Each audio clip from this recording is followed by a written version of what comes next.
There's two types of ions in the air. Air has negative ions and positive ions.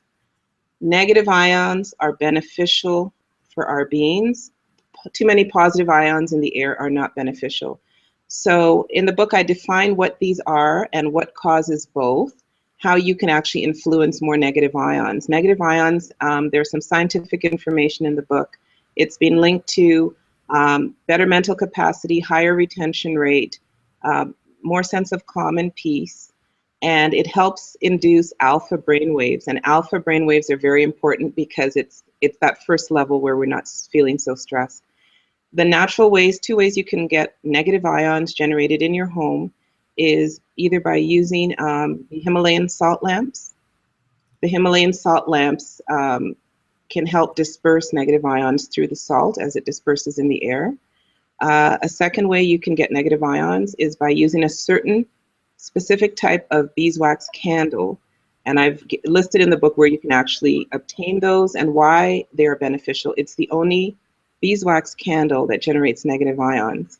Many of the candles you buy commercially are so diluted and mixed with other substances, you're not going to get the same benefits. And then the third way, you can also use essential oils in an air diffuser to help not only raise the frequency and have more negative ions. Different oils can also bring about different emotional states. So you can calm your house down, you can have a more soothing environment just through smell.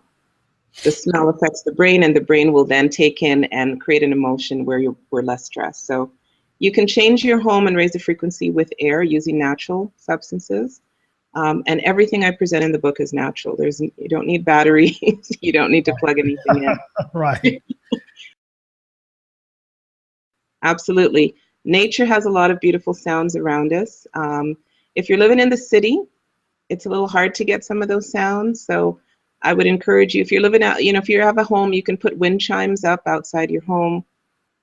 The harmonics of certain sounds will help create harmony in your space and around your home.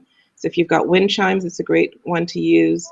If you're open to playing certain types of music at home, again, I can't tell you what you like, but pick the music you like that puts you in a good state, calm state, a soothing state, music that comforts you, whatever that happens to be. Choose what resonates with you. That's the key thing, right? I'm not imposing on you what to pick. Just pick the right thing that puts you in a good state. So sounds are important. And unfortunately, if you live in the city, you're going to have to bring in your own type of music. So whether it's a CD or little things you can put in your home to create some harmony of sound is really important. Yeah, absolutely. So fluorescent lighting does exude a certain, I'm going to call a certain vibration. And fluorescent lighting has been known in schools and hospitals to actually promote a sense of discomfort. Some people, the flickering lights in and of itself will cause them to have issues, headaches. Other people are very sensitive to fluorescent lighting. It actually induces feelings of depression.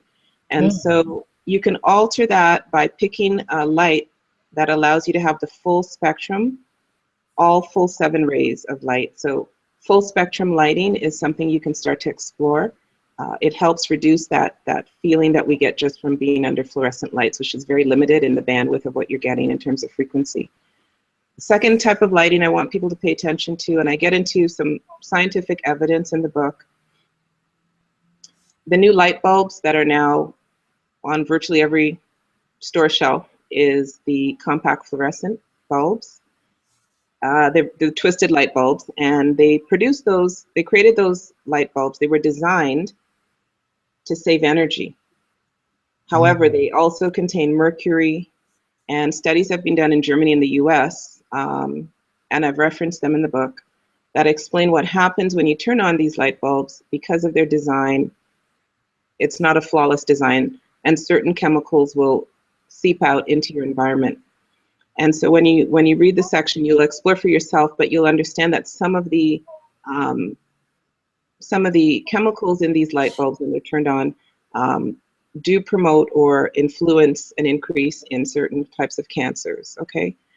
So we need to explore other types of lighting options that are safer, cleaner for your home, and I've listed 5 other options in the book, from LEDs to various other light bulbs that don't contain chemicals and also have a long long shelf life. So I wanted people to know, don't just take what you see. Don't just accept what's on the shelf. Read the label, pay attention, look at other options for lighting, things that are cleaner and healthier. Because guess what, Klarque? Those new compact fluorescents, you can't just throw them in the garbage. Wow. Right? So Right. the EPA, and I've quoted them in the book, the EPA has said if these light bulbs break, it's a toxic hazard. How do you clean up that mess? It's mercury. And so you have to take them to a special facility and dispose of these bulbs. So please, Wow. you know, we work hard for our money, right, Klarque? We work hard. Absolutely. Let us purchase the safest, cleanest things, bring into our home. We want to have healthy families, and we don't want to pollute this planet. We've done enough damage. We need to start detoxing our homes and detoxing the planet. That's really what it's all about, longevity. And so I share with listeners how to detox your home, air, light, water, and various natural ways as well. Yes, water, of course, we need water to survive.